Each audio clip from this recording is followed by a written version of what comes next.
Hello, I'm Nancy Nadler, Deputy Executive Director of the Center for Hearing and Communication, the founder of International Noise Awareness Day.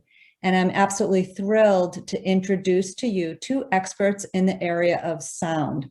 Michael Taroudakis, a professor in the Department of Mathematics at the University of Crete in Greece, and Marion Burgess, Honorary Associate Professor at the University of New South Wales in Australia. And both Michael and Marion are past presidents of the International Commission for Acoustics, which represents all of the acoustical societies globally. And both Michael and Marion are the co-organizers of the International Year of Sound.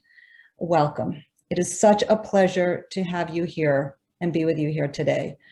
You have such incredible backgrounds in the area of environmental noise and management and control. And in your work in the International Year of Sound, I'm so intrigued that you're focusing on sound. And I wonder if you could talk to us a little bit about that and perhaps maybe if there's something surprising that people can learn about the role of sound in their lives. Marion? Thank you, Nancy. Thank you for the opportunity to talk to you today, and thank you for that lovely introduction.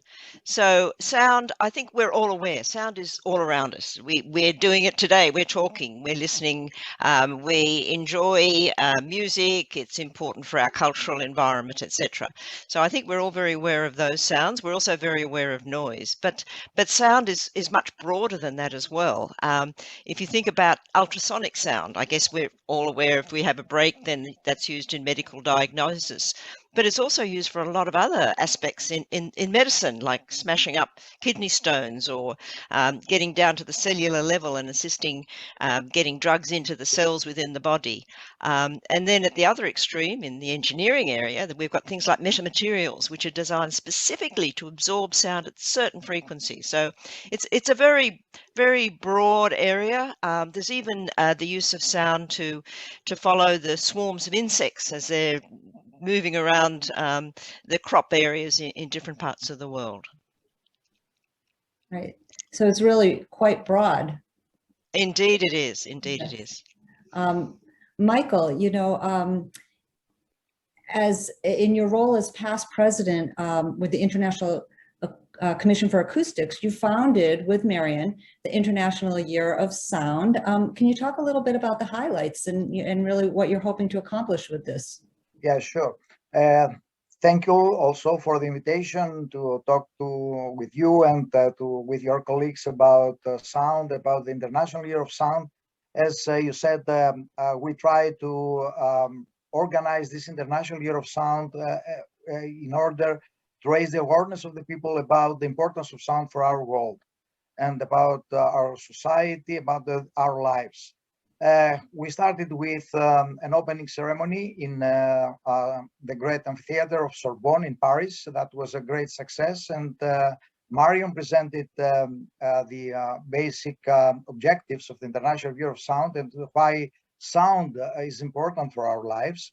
And we associated the International Year of Sound with music because, as Marion said in the introduction, music is one of the examples of the use of sound for our culture. So we had also musical performance there that was associated with our voice about the way that we communicate with the people. So this was really a very important event that was transmitted through the internet to everybody.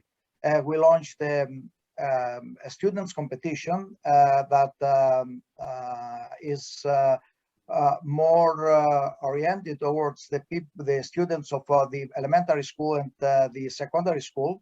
And we asked them to make drawings and write stanzas that would be the basic of a song that eventually will be the musical theme of the International Year of Sound. And the deadline for the submission of the proposals is the end of April this year. The enthusiasm of all the communities that are associated with sound was such that many activities and many initiatives were started during the previous year. unfortunately, the pandemic forced us to extend the International Year of Sound to this year, to 2021, in order that more of these activities can take place in a much better way. It's wonderful to have people stop and really appreciate the positive sounds in their lives, and I think that's such a wonderful aspect of the campaign of International Year of Sound. You did mention the pandemic. Can you talk at all about how the soundscape may have changed, if there's been any discussion about that during this pandemic, and if there have been any reports about the change in our soundscape? Well, certainly, Nancy, there has been a change, and people are very aware of the change. I mean, the first obvious one was the reduction in transportation, with the reduction of airline overflights and the very much reduction of road traffic. But as well as that, people became aware of different sounds because people were working from home, and then they become very much more aware of neighborhood sounds and also the transmission of sound from one apartment to the other. You know, I suppose we're all aware, if we live in apartment buildings, we're all aware of the sound, but that's usually when we're relaxing in the evening, and maybe it's annoying and whatever. But when you're actually trying to work and these other sounds coming through from that you have no control over because it's just from the sounds from your neighbors. So this has been an area of study for the acoustics people as part of various projects associated with the International Year of Sound. One group set up a LinkedIn group where they're sharing this information. Some journals have actually established a special issue where people are documenting the sound during COVID-19, because this is giving us an opportunity to get a true reasonably true indication of kind of the lowest levels that we can expect in our neighbourhood areas and other diverse areas. And there's a group in the UK who've established a COVID under-19 sound map, where he's actually encouraging people to make short recordings of sound and post them to them, and he's putting them onto the sound map. So this is going to then give an indication of the soundscape. And if I could just add to that, what we're doing in Australia in relation to International Noise Awareness Day is that we're encouraging, over the next week or so, encouraging all our members of our society to record a sound that they notice now, a noise that they notice now, and put it onto this sound map. We're coming out of COVID in Australia, and we've very few restrictions at the moment, so people are beginning to notice the sounds of the city and the life really coming back into place. Well, first, I'm thrilled to hear that you are coming out of COVID in Australia. That's very good news. So that's very interesting. People are recording sound, so they're actually taking notice and they're appreciating the positive sounds, hopefully also protecting themselves from the loud noises that can hurt their hearing or their health. Are there any kinds of sounds that people are sending your way that you're seeing sort of a trend that people really are appreciating? Well, the ones that probably are the most interesting ones, and the ones that people are putting on on that particular sound map, are the ones of nature, of the water and the birds that they may not have noticed before, and those types of sounds. That they tend to be the very common ones coming through. Right. There's something to be said about peace and quiet coming together. Yes. And I think, yes, I think also people are noticing those sounds in their what would have been their more suburban areas, maybe their local park, where they wouldn't necessarily hear it because the sound of the traffic in the area would mask it out. So they're hearing those underlying sounds.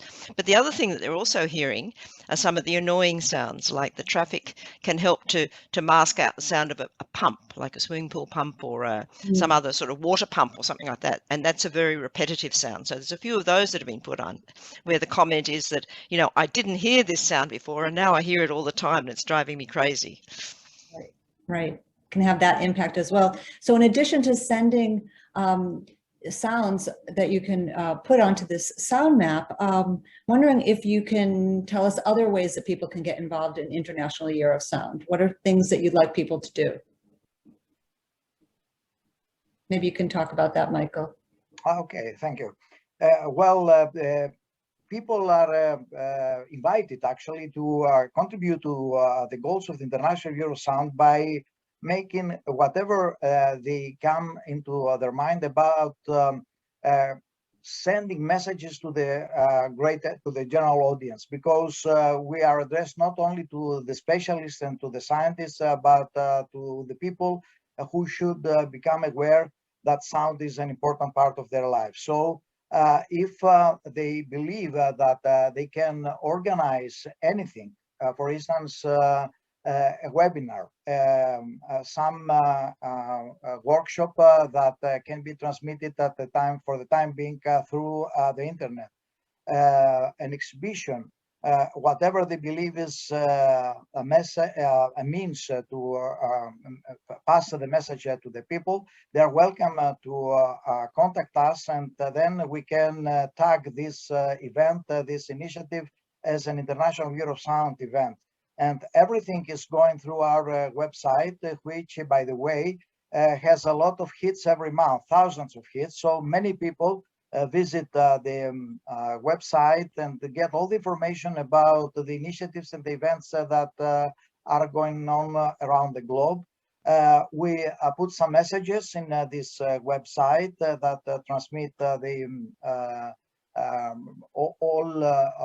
what the people believe is about sound, about the importance of sound, about the dangers of the bad use of sound, everything which is related to the improvement of our lives by using the sound in the most appropriate way is welcome as an event, as a resource for the International Year of Sound. So institutes, individual scientists, individual people who wish to say something about sound are welcome to contact us, and we can pass their message to everybody through our internet. This is what we can offer so far for the people. And of course, we are open to some collaboration with centers like yours or the World Health Organization or other international or national organizations that want really to improve the way that we get the sound, that we get the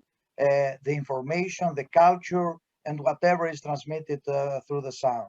This is actually why we started the celebration of the International Year of Sound, and we wish that everybody who really understands that sound is an important part of our life contact us, and we can collaborate with them, not only for this international year, but I would say for the future, because sound is something that should be treated in the most appropriate way forever.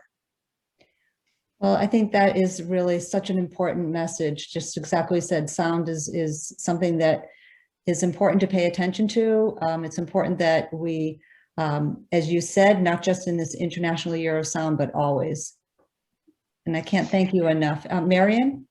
Yes, I was just going to add to that, that as well as the outreach activities, which Michael has very well explained about one of the main goals of the International Year of Sound, another goal is to try and encourage the people who actually are already working in sound, but they're working in very different areas to come together. And that's following on from Michael's comment about encouraging collaboration. But even within our own acoustic community, we have some people who can recreate virtually theatres, and so we have some meetings where they are meeting with archaeologists who understand what the very ancient theatres might have looked like, and so between the two of them they can combine their expertise and recreate, simulate what the sounds of the music at that time would have been like in those types of theatres. So, you know, some very interesting collaborations that would perhaps not have happened if there hadn't been the impetus of the International Year of Sound to just trigger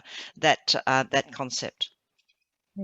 And as part of International Noise Awareness Day, we are thrilled to be collaborating with you during International Year of Sound. And we're very grateful for helping to spread the word about protecting your hearing, protecting your health, and appreciating sound in our lives. So thank you for being with us. Thank you very much. Thank you. Thank you. Thank you, Nancy.